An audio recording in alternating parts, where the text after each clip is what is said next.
habíamos quedado, el miércoles es el examen, ¿verdad? Entonces el examen se va a realizar a las 7 de la noche este próximo miércoles. No sé si los compañeros ya les remitieron la clave para entrar al examen. Aún no, licenciado. Okay, bueno. Ya, licenciado, está en el grupo que tenemos en WhatsApp. Perfecto, perfecto. Se los agradezco, pero de todas maneras voy a trasladárselos yo. Y les agradezco porque sí es importante que todos sepamos, no solo que el miércoles el examen, sino el código de clase. Estamos con la sección C. La sección C, todo minúscula, por favor, todo minúscula, todo minúscula. Es la siguiente. V, B, no, perdón, es U, V, es U, V, K, R, H, V, 7. Lo repito. Todo minúsculas. Esto es para el próximo miércoles a las 7 de la noche. Y despuesito esto, después que terminemos la clase, les voy a dar el contenido del examen. Bueno, código de clase para el miércoles. Todo minúscula. U, V, K, R, H, V, 7. Y lo vuelvo a repetir. Muchas gracias. Pero lo vuelvo a repetir. U, V, K, R, H, V, 7. Así es. Perfecto. Muy bien. Entonces, ya están sabidos, compañeritos, el próximo miércoles el examen, la clave para entrar al examen a las 7 de la noche. Bien, sobre eso vamos a entretenernos un poquito al final. Hoy vamos a terminar con lo relacionado a los sistemas de protección. Sistemas de protección de los derechos humanos. Todo ya hemos estudiado, hemos visto los derechos individuales, los derechos colectivos, los derechos de solidaridad. Todos son derechos humanos. Ahora el tema es cómo proteger a esos derechos humanos, cómo lograr alcanzar esa protección de los derechos humanos. Y hablamos de sistemas de protección internos e internacionales. Los internos los veremos hoy. Los internacionales, despuesito, cuando los sistemas internacionales de protección se subdividen en regionales y mundiales. Hoy nos vamos a quedar solo con los internos, que ya lo sabemos, porque ustedes ya lo han estudiado en otros semestres y hoy día pues están viendo el procesal constitucional. Es interesante el curso y que hace compatible con el curso de derechos humanos. Entonces, los sistemas internos de protección de los derechos humanos son 4. ¿Cuáles son esos 4? Lo que ustedes ya conocen. El amparo, la exhibición personal, la acción de inconstitucionalidad y la oficina del procurador de los derechos humanos. Para que alcance a proteger nuestros derechos humanos, pues tenemos esas cuatro sistemas para garantizar esa protección de los derechos humanos. Primero es el amparo, que ustedes ya conocen. Esa acción constitucional de amparo que se presenta contra todas las restricciones o amenazas a los derechos fundamentales. Contra todas las restricciones o amenazas a los derechos fundamentales. Ahí entra el amparo. Y el amparo, algo muy importante, se le debe dar prioridad sobre cualquier otro proceso, porque el amparo es derechos fundamentales. Imagínense, cualquier derecho que hemos visto, la vida, la igualdad, la justicia, el patrimonio, el elegir, ser electo, todo esto es los derechos humanos, derechos fundamentales. Entonces hay que darle prioridad al amparo sobre cualquier otro proceso. Y ya todos sabemos que el amparo, pues, es ese SOS, esa salvación, porque aunque ustedes no lo crean, hay tanto vicio de procedimiento y tanta violación a los derechos humanos en los procedimientos ordinarios, procedimientos administrativos, como usted no tiene la menor idea.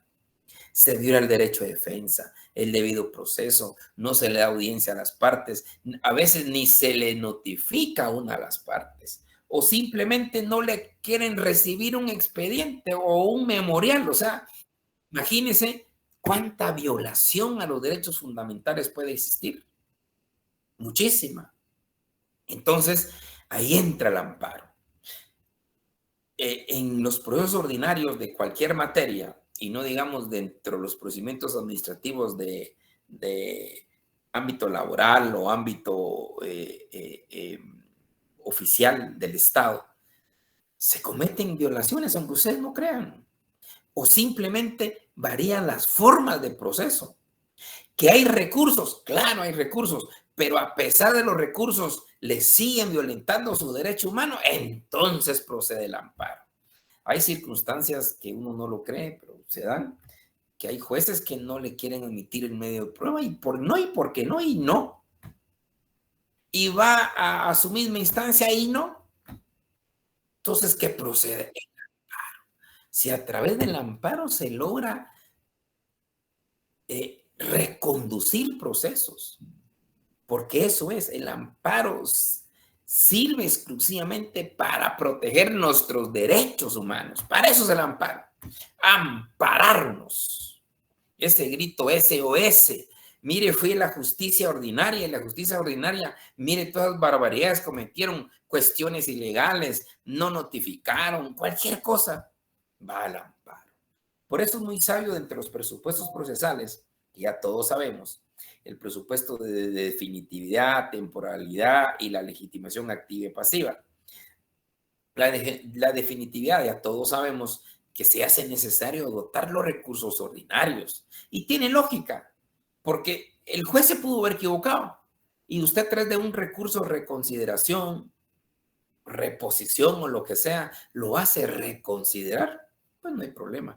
Pero si sigue sin reconsiderar, es ahí donde se produce el amparo. Pero es necesario acudir con esos tres presupuestos: definitividad, temporalidad y legitimación. Y ahí es muy importante el agravio, porque el que tiene legitimación es aquel que se le ha producido el agravio, y ese agravio se reconduce a través de un acto reclamado. ¿Qué es lo que reclama? Puede reclamar una resolución, un oficio, una falta de notificación, o como se los dije, incluyendo, que se da, por desgracia se da muchísimo, y yo lamento esto, que hay mucha institución pública que ni siquiera le quieren recibir un memorial. ¿Por qué no se lo reciben? Lo tienen que recibir. Eso es un derecho de petición que usted está haciendo. Entonces, es la autoridad la que le va a resolver, aunque sea que se lo rechace, no importa, pero que sea la autoridad, no que sea el oficinista, no que sea el comisario, no el que sea el recepcionista de memoriales o documentos, el que diga, no, no se lo recibo. ¿A cuenta de qué? No se lo recibe, salvo que no vaya dirigida a la institución. Ahí estamos de acuerdo. Pero si va dirigida a la institución, tiene que recibirlo. Pero créanme, compañeritos, que hay instituciones del sector público que ni a los propios trabajadores les admiten peticiones. Dicen, no, ¿cómo va a ser posible eso? No digamos, usted va a una institución pública a hacer una gestión y le dice el oficinista, no, este memorial no se lo recibo. ¿Pero a cuenta de qué? Entonces produce el amparo, pero lamentablemente tiene que pagar un notario para que el notario levante el acta correspondiente donde determine que esta persona no quiso recibir el memorial.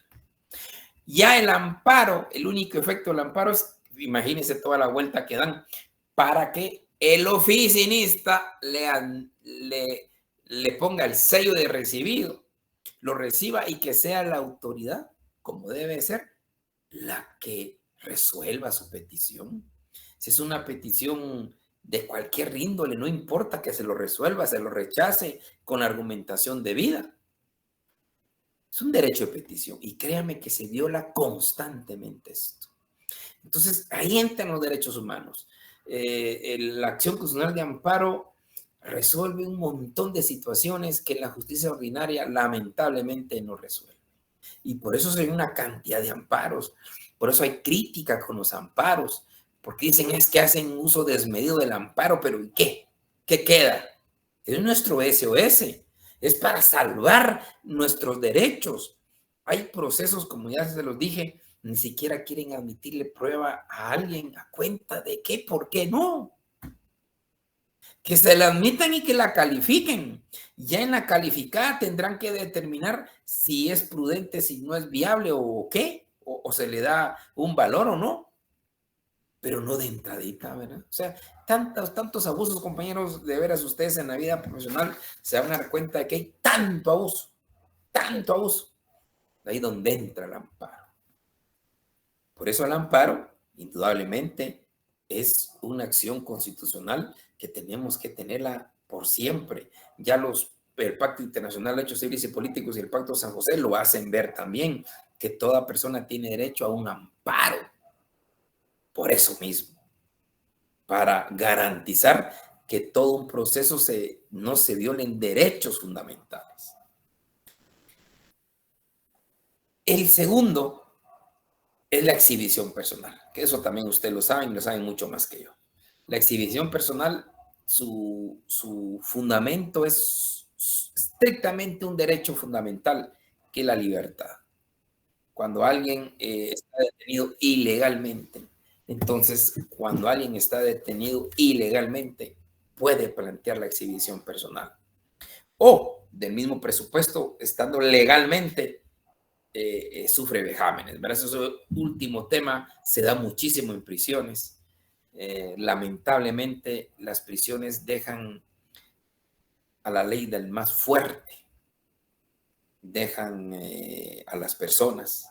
Si usted ingresa a la zona 18, perdóneme, ahí sí que a la ley del más fuerte. Y eso no debe de ser. Si todos somos seres humanos, independientemente de los errores que hayan cometido, somos seres humanos. ¿Qué más que limitarle su libertad de locomoción, ¿verdad? ¿Qué más? Mírese, nosotros lo que sufrimos con los encierros que nos dieron por el COVID, ¿acaso muchos de ustedes no estaban sufriendo encerrados o encerradas? Estaban, pero hasta enojados porque me encierran a las 5. Y ahora estar en prisión. Suficiente con que le limiten la libertad de locomoción, ya no más agravios. Y para eso está la exhibición personal, para garantizarle que la persona no va a sufrir ningún vejamen, ningún hecho que le afecte a su salud o más allá de su libertad. Para eso está la exhibición. El problema es que las leyes de las cárceles son inhumanas, ¿verdad? Callar, pero oír y callar. Ese es el lema y puede pasar cualquier cosa que ver, oír y callar. Entonces, pero ahí está el instrumento para hacerlo valer cuando se den esos presupuestos. El tercero es la inconstitucionalidad, la acción de inconstitucionalidad. La Constitución, todos sabemos que la Constitución pues contempla grandes derechos fundamentales que tenemos, desde la vida hasta los más recientes. Pero ¿qué sucede cuando viene una ley ordinaria y esa ley ordinaria tiende a restringir un derecho humano que está en la Constitución? Ahí planteamos la inconstitucionalidad, porque la inconstitucionalidad existe cuando se da la confrontación entre la norma constitucional y la ley ordinaria o cualquier otra ley. Entonces, si existe una confrontación, si existe una contradicción a la ley fundamental que es la Constitución, entonces ahí entra la acción de inconstitucionalidad. Y esa acción de inconstitucionalidad, ya todos sabemos, hay dos modalidades, una acción de inconstitucionalidad en vía directa y la otra indirecta. La directa es cuando se ataca una norma general, ya sea total o parcialmente, y la indirecta cuando se ataca una norma dentro de un proceso, dentro de un juicio particular, y la idea de la segunda es inaplicar la norma que se considera inconstitucional, mientras que en la vía directa lo que se quiere es expulsar la norma porque está contradiciendo directamente a la Constitución. Y por último tenemos como otro elemento dentro del sistema de protección interno de derechos humanos, es la oficina del Procurador de los Derechos Humanos. Esta oficina es muy noble. Esta oficina entiendo que existe en todos los departamentos de Guatemala y algunos que otros municipios, aunque la idea es generalizarlo, porque no cabe duda que es la institución más noble que nos tiene que proteger nuestros derechos humanos. Por eso se llama Procuraduría de Derechos Humanos. Procuraduría de Derechos Humanos. Procurar los derechos humanos de todos los guatemaltecos. Nadie puede decir que nunca va a acudir ahí o nunca va a tener necesidad de acudir ahí. La vida no la tenemos comprada, como el futuro tampoco. Uno no sabe. Algún día podemos ser objetos de violencia de derechos humanos. Sufrimos acosos, persecuciones, o los vecinos mucho bullying, o los niños, o lo que sea. ¿A dónde podemos acudir? A una oficina de derechos humanos. Esta institución es tan noble y me encanta por eso mismo, porque está para proteger derechos humanos de todos los ciudadanos, de todos los habitantes. Tenemos algo ahí a donde acudir. No solo a poner denuncias en el ámbito penal, vamos a la PDH. Y la PDH recibe una inmensa cantidad de denuncias, como ustedes ni se lo imaginan. Una inmensa cantidad de denuncias. Porque hay una cantidad de violaciones a los derechos humanos. Desde el hambre, del vestuario, desde el maltrato, de la persecución, cualquier cosa es derechos humanos. Falta la educación, también no hay. Entonces, se acude al Procurador de Derechos Humanos, ellos inician un procedimiento administrativo, una investigación, le corren audiencia, derecho de defensa a la parte denunciada, y ya con las pruebas correspondientes, el Procurador de Derechos Humanos determina si existe violación de derechos humanos o no, y determina quién es el violador de los derechos humanos. Ojo, con esa oficina noble de derechos humanos, también puede recomendar destituciones. No sé si ustedes se recuerdan de que hubo un ministro de Educación que fue destituido por recomendación del PDH. La Oficina del Procurador de Derechos Humanos tiene ese su diente.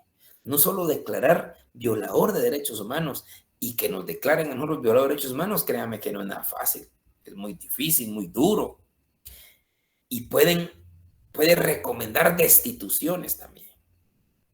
Aparte de esto, ya con la denuncia y con el resultado de la investigación y el fallo, el Procurador de Derechos Humanos puede también certificar lo conducente al MP, a la Contraloría de Cuentas, a la SAT o a cualquier otra institución para las investigaciones específicas de los casos.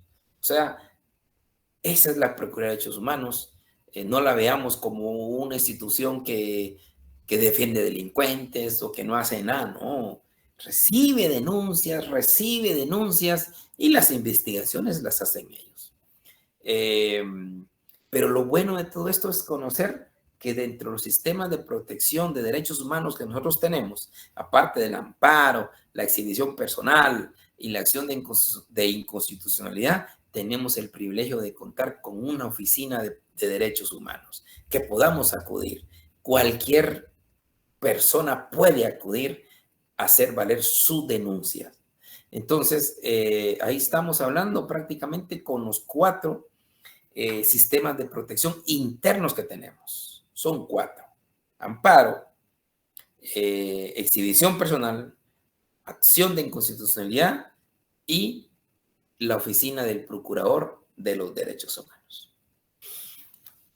Bien, ahora entramos a lo referente al artículo 46 de nuestra Constitución. Es un tema que anteriormente daba mucha batalla, hoy ya no. Hoy ya ha bajado bastante, pero dice, artículo 46, preeminencia del derecho internacional.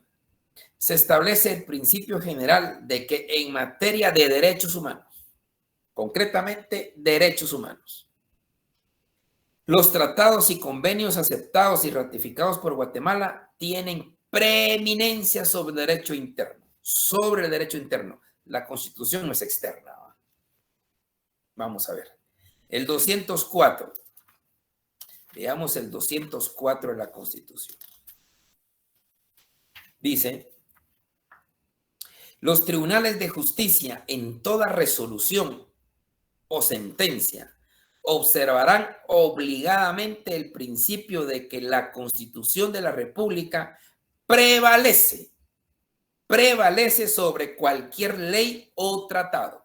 Ahí estamos hablando de la supremacía de la Constitución. Que la Constitución prevalece sobre cualquier ley o sobre cualquier tratado.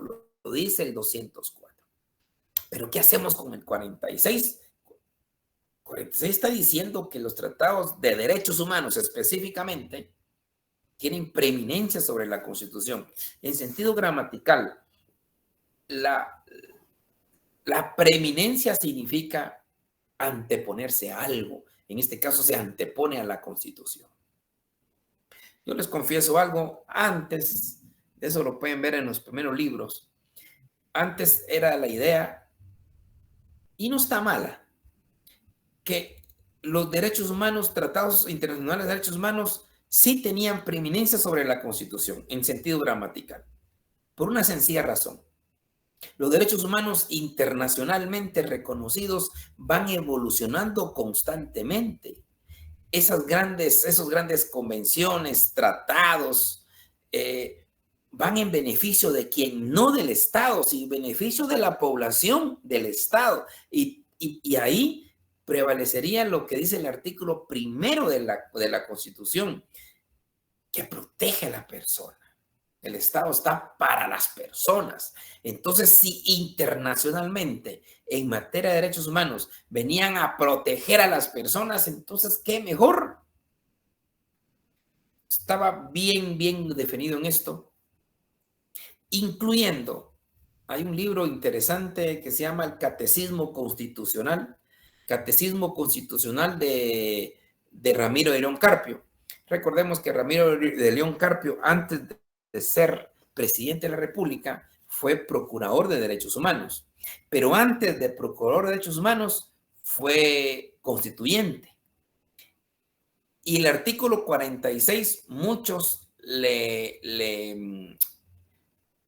lo consideran el ponente del artículo 46. Al leer el Catecismo Constitucional, él da una especie de motivos, de las motivaciones que se tienen en algunos artículos de la Constitución. Me imagino que él participó. Y en ese Catecismo Constitucional hace una exposición de motivos del artículo 46. Y mire qué interesante lo que dice el expresidente Ramiro de León Carpio. Dice que el espíritu del 46 sí efectivamente es darle preeminencia a los tratados internacionales en materia de derechos humanos sobre la misma Constitución. ¿Qué razón?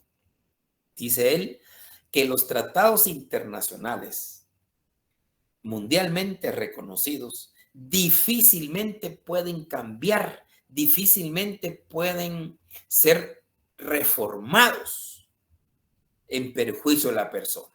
Mire qué interesante. Difícilmente pueden ser reformados en perjuicio de la persona. Ahora la Constitución no dice. La Constitución puede ser fácilmente reformable en perjuicio de las personas. Por eso mire qué interesante. Le daba a él prioridad a los tratados internacionales de derechos humanos por la misma dificultad de que se podían modificar en perjuicio de las personas. En cambio, en la Constitución, por ambientes políticos o cualquier circunstancia, hasta nos podemos quedar sin Constitución o la pueden modificar en perjuicio de las personas. Entonces, a él le dio por eso le dio preeminencia al derecho internacional en materia de derechos humanos. Ya conforme el tiempo y al leer el Pacto Internacional de Derechos Civiles y Políticos y el Pacto de San José, es un tema bien importante. Bueno, pero antes de esto, la Corte de Constitucionalidad ya en algunos fallos ya estableció que de ninguna manera ningún pacto es superior a la Constitución. O sea, la Corte de Constitucionalidad sí mantiene la supremacía de la Constitución, tajante. Situación que no comparto, porque creo que tomando en cuenta el Pacto de San José y el Pacto Internacional de Derechos Civiles y Políticos, dicen ambos pactos lo siguiente, parafraseándolos. Dice, todos los estados están obligados a acatar estas normativas que contienen derechos humanos de sus habitantes. Habla de los pactos de derechos humanos. Y dice algo muy importante. Pero si hubiese mejores derechos desarrollados en la legislación interna, debe de prevalecer esos derechos mayor desarrollados. Entonces, esos pactos, tanto el Pacto Internacional de Derechos Civiles y Políticos como el Pacto Internacional de Pacto de San José, prácticamente ahí estamos hablando del principio pro homine. Pro homine. Y este principio pro homine significa lo que más le convenga al ser humano. Entonces, y para mí eso es el 46. Y otras constituciones, pues creo que la redacción está mejor en el sentido del pro homine, en que lo que más le favorezca al ser humano. Si una normativa internacional en un caso concreto le da mayores beneficios al ser humano, aplíquesele a la normativa internacional. Pero si en un caso concreto tiene más ventaja la normativa interna, entonces aplique la normativa interna. Eso es pro homine. Vamos a aplicarle independientemente de la ley internacional o interna la que más le favorezca. Y eso en Guatemala ya se ha aplicado con el mismo tema de la pena de muerte. Imagínese usted, en el Pacto de San José reconoce la pena de muerte en el sentido de que las mujeres pueden ser ejecutadas con pena de muerte. Lo dice el Pacto de San José. Guatemala no. La Constitución excluye a las mujeres. ¿Cuál es más ventajoso? La norma interna. En ese caso concreto. Entonces, en el principio pro homine aplicaríamos la normativa interna. Beneficio. Y es lo que se hace. Ahora, a la inversa también. Dice que en Guatemala, pues cuando estaba vigente la pena de muerte, se podía aplicar la pena de muerte. Pero el Pacto San José tenía algunas exigencias. Y como el Pacto de San José regulaba esas exigencias, entonces no se podía aplicar la pena de muerte. Claro, ahí también principio pro homine. Lo que más le convenía a estos casos, a estas personas, era la aplicación del Pacto de San José. Entonces, creemos que toda discusión del 46 con el 204 se terminaría con una sencilla razón, aplicándole lo que más le conviene al ser humano. En un caso concreto, tiene normativa internacional y tiene normativa de la Constitución. Perfecto. ¿Cuál pondríamos que aplicar? Principio pro homine. Lo que más le convenga a la persona en ese caso concreto. Y esto creo que es fundamental, trayendo a colación lo que dice el Pacto San José y el Pacto Internacional de Derechos Civiles y Políticos, que ellos, los estados, tienen la obligación de respetar esos derechos humanos establecidos en los pactos. Pero si en los estados hay normativas que favorezcan más al ser humano, deben de aplicarse. Principio pro homine. Y creemos que Eso tendría que ser exactamente con el artículo 46, principio pro homine, lo que más le convenga al ser humano. Y esa normativa se debe de aplicar. ¿Algún comentario o duda, compañeritos, por favor?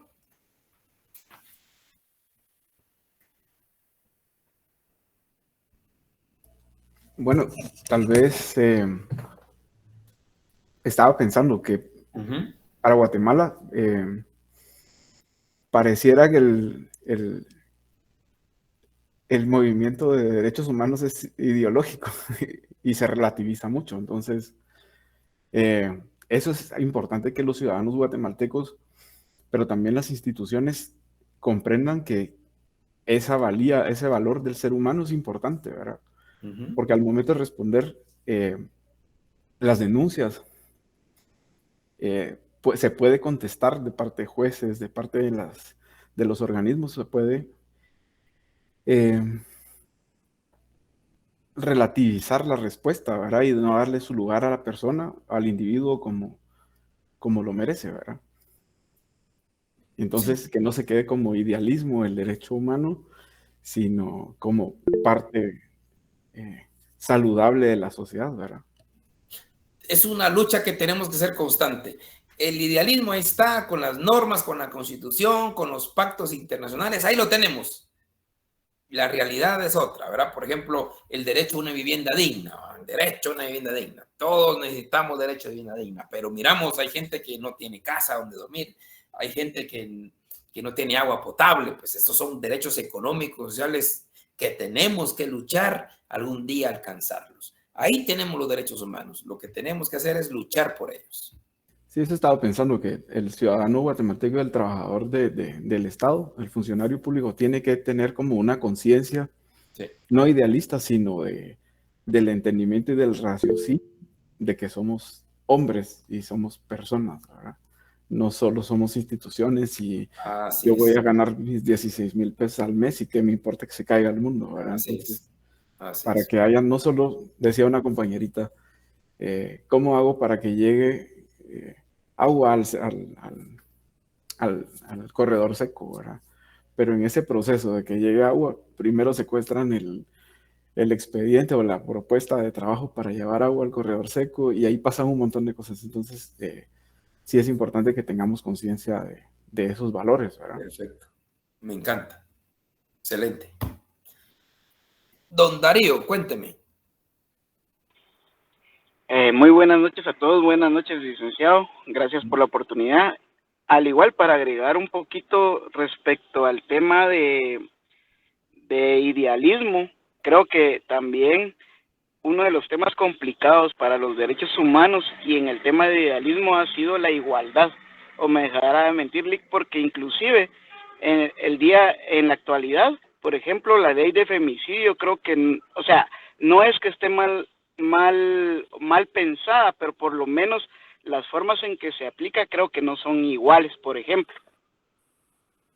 Sí, creo que eso ya lo hablamos en su momento sobre la igualdad en la ley de femicidio. Yo se los expuse. El tema ahí es más que todo la aplicación, la errónea aplicación, porque tienen que saber cuándo existe una relación desigual de poder. Eso es fundamental y se lo dije.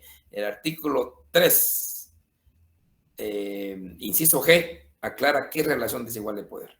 No en todas las relaciones existe relación desigual de poder. Es un tema de aplicación. Caemos al mismo tema de lo que hablábamos con don Cristian. Esto hay un idealismo ahí y están las normas. Lo que queremos es lograr un día que se cumplan. Es un trabajo duro. En otros países más desarrollados, obviamente, tienen otros problemas. No tienen el problema tan serio como nosotros de las extorsiones, de la violencia diaria, de los robos, de la corrupción, ¿verdad? Es un tema que nos atañe a todos y nos afecta enormemente. Doña Silvia, cuéntenos.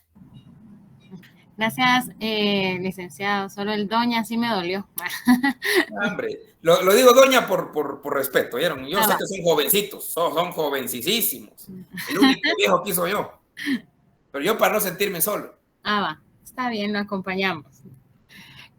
Licenciado, disculpe, solo con respecto a la acción de inconstitucionalidad, cuando usted habló de que podía ser directa o indirecta y que la directa se refería cuando se ataca una norma parcial o totalmente. Así es. Y la indirecta cuando se ataca una norma dentro de un proceso. Así es.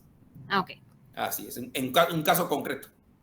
En un caso concreto, usted, por ejemplo, está litigando un caso y considera que el tribunal o el juzgado le va a aplicar una ley, pero usted considera que esa ley es inconstitucional, ahí puede plantear la inconstitucionalidad en caso concreto directamente al juez. Y el juez tiene la facultad legal de una vez resolver si es inconstitucional o no. El único efecto en el caso concreto es que se inaplica. Se inaplica la ley nada más, no se expulsa. La única forma de expulsar una ley que se declara inconstitucional es por la vía directa. Pero al menos usted en su caso logró que se inaplicara la ley. Muchas gracias, licenciado.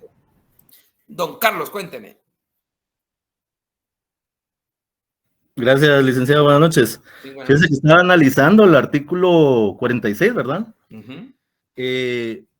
Bueno, para poder aplicar un tratado tenemos que aquí hay dos requisitos. Primeramente, debe ser aceptado por el gobierno de Guatemala y segundo, ratificado. Menciona aquí que tiene preeminencia sobre el derecho interno. Eso es lo que me causa a mí un poco como de duda, porque habla sobre el derecho interno, que podría ser no como en dice el 204, ¿verdad? Que la Constitución prevalece sobre cualquier ley o tratado. Entonces, por lo que yo entiendo, en mi opinión, es que el tratado sería válido no en la Constitución, sino aplicado ya después de la Constitución, abajo de la Constitución, ¿verdad? Ya una ley, ¿verdad? De una ley para los reglamentos y todo lo que continúa en la pirámide. No sé si estoy equivocado, usted me corrige. No, mire, esto es un tema que siempre se ha discutido, pero yo ya zanjé la discusión con el principio pro homine. Lo que más favorezca al ser humano. Nada más. Perfecto, licenciado, gracias. Don Emerson, cuéntenos. Buenas noches, licenciado, buenas noches, compañeros. Únicamente apoyando un poco lo que decía Cristian. Yo trabajo en el sector público y trabajo en una de las instituciones que quizá es una secretaría, pues no voy a decir el nombre, pero sí se ha dado, no tengo nada en contra de los militares, pero se ha dado una situación, un fenómeno bastante complicado de que hay instituciones que las han militarizado porque han llevado mucho militar retirado y ellos creen que todavía están en su época de conflicto armado y pueden tratar a la gente como se les da la gana. Y la verdad, se violentan muchas situaciones ahí con otra clase de trabajadores del Estado. Y ahí podemos ver también el tema de los privilegios, ¿verdad? Una parte las tiene y otra parte no. Lo que decía el compañero sobre el tema de conciencia, estas personas al final no tienen una conciencia sobre dónde están parados, ¿verdad? Que ya su vida ya es una vida civil donde las situaciones son distintas, ¿verdad? No ya tratan con profesionales y tratan con otro tipo de personas, pero aún así se dan situaciones donde, créanme, así a las claras se ve el maltrato que sufre mucha gente que por necesidad a veces aguanta, ¿verdad? Pero sí se dan muchas situaciones. Le cuento esa experiencia. Y a nivel profesional, habemos muchos profesionales que tampoco tenemos una conciencia sobre el trabajo que vamos a hacer a las instituciones. Solo vamos por pasar el agua. No me incluyo, ¿verdad? Pero sí, dentro del gremio, yo soy contador público y auditor, y dentro del gremio yo veo compañeros que de verdad ustedes no tienen el interés ni siquiera por tratar de mejorar el tema de las instituciones para poder prestar un mejor servicio a la población. Interesante. Excelente, don Emerson. Muchas gracias. Vamos, don Dixon. ya para finalizar. Licenciado, buenas noches. Fíjese que oyendo aquí a los compañeros, y hay bastante opinión, ¿no es verdad? Y lo que decía Emerson es bastante cierto. Los militares y sus ideas, pero también hay bastante ignorancia de la población a sus derechos y obligaciones, aunque se sabe de que no se puede alegar ignorancia de la ley, ¿verdad? Y eso relativo, don Dixon, relativo. Yo sí quiero que vale la pena alegar ignorancia de la ley, claro que sí. Claro, y la verdad que te tendría que dar, pues si no se sabe, pero como está escrita. Bueno, pero lo que viene a mi mente es lo que acaba de pasar ahorita en Misco, que los policías municipales tienen orden, el ladrón visto le meten una tunda. Y eso fue lo que pasó hace poco. O sea, el pueblo lo aplaudió, lo alabó, que eso es lo necesario, que necesitamos esto, obviamente violentando los derechos humanos de estas personas. Y sé que todos estamos en cierto punto, podríamos decir a favor de eso, porque quisiéramos que con eso se compusiera la delincuencia, y no es razón, porque si los derechos humanos existen es para que haya debido proceso, ¿verdad? Y que la humanidad en sí vaya con raciocinio, ¿verdad? Muy bien, eso es, respetar derechos humanos, eso es. Y qué excelente ese ejemplo, don Dixon, mire, porque ahorita la población, si entran los derechos humanos ahí, ¿a quién le van a reclamar? A los derechos humanos. Ojo, si no, cualquiera de nosotros va a ser linchado. Si usted tiene un subenemigo por ahí, por Misco, le van a decir, mire, el ladrón, y ahí van contra usted. Es lo que pasó en los años 90, 80. O sea, agárrenlo y mientras se averigua, al pobre tipo lo dejaban. O lo que pasa en las comunidades donde administran justicia constitucionaria, exactamente lo mismo. Me acuerdo de un caso, no sé si usted se recuerda, eso fue hace como unos 10 años, poquito más, aquí en un área de Chimaltenango, donde agarraron a una niña, 14 años, y la acusaron de darle muerte a un mototaxista. Y la lincharon y le prendieron fuego. O sea, la chica murió. Ya sabes si era ella. No, a la semana se averiguó que no tenía nada que ver. Totalmente de acuerdo.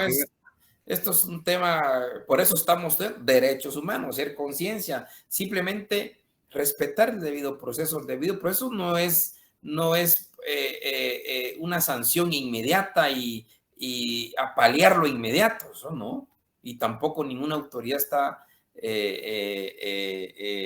tiene derecho de lastimar a alguien, solo si el tema de la resistencia y por el tema de la resistencia puede causar una cosa mal por ahí, pero hasta ahí. De ahí no. Si es ladrón realmente, hay que llevarlo a los tribunales y que los tribunales con el debido proceso determinen y lo condenen, pero no apalearlo, ¿verdad? Doña Pamela, cuéntenos. Buenas noches, licenciado. Mire, solo quería saber cuál sería el fundamento legal del principio pro homine, disculpe. El principio está en el Pacto de San José. Voy a ver si tengo el Pacto de San José acá. Voy a ver si lo consigo, el Pacto de San José. Pero en un fundamento, ahorita lo voy a tratar, voy a ver si lo tengo acá. Principio pro homine. ¿En qué artículo está del Pacto San José y el Pacto Internacional de Derechos Civiles y Políticos?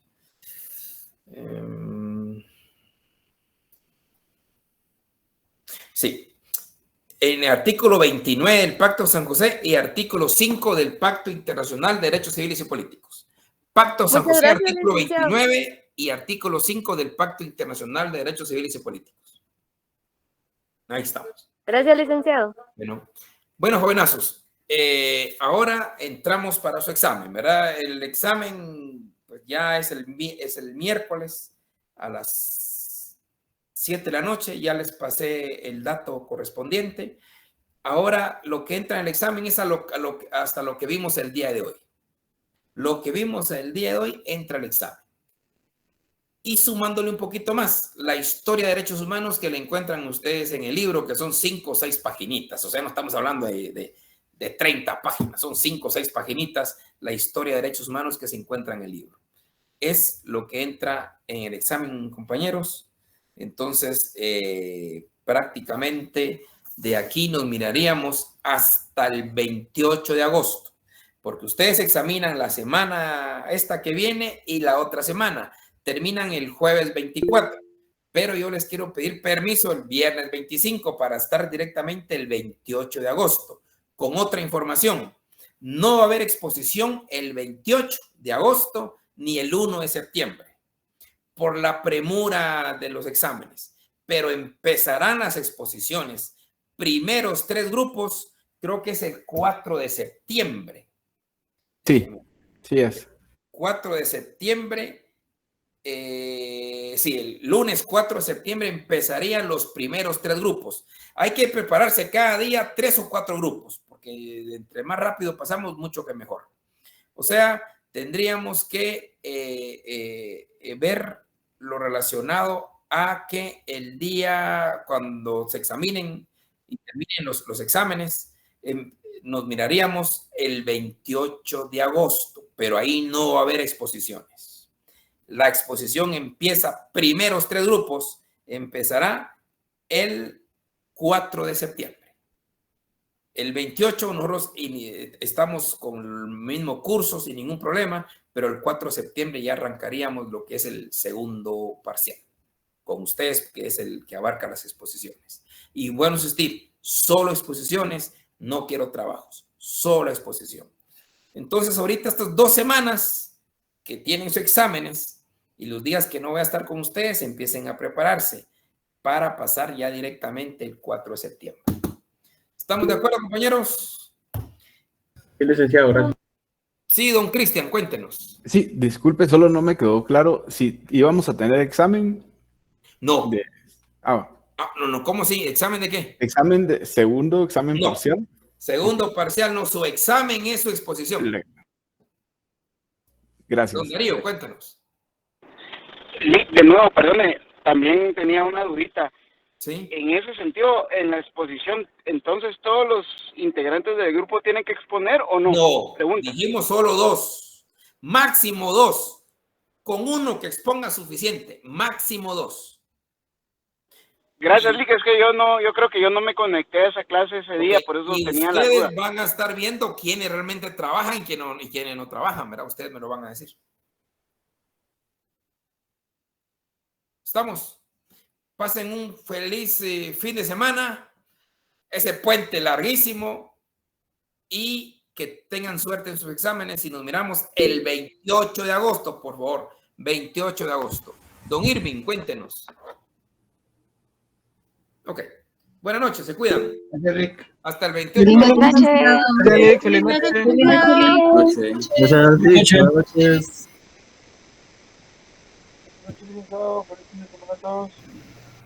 Feliz noche.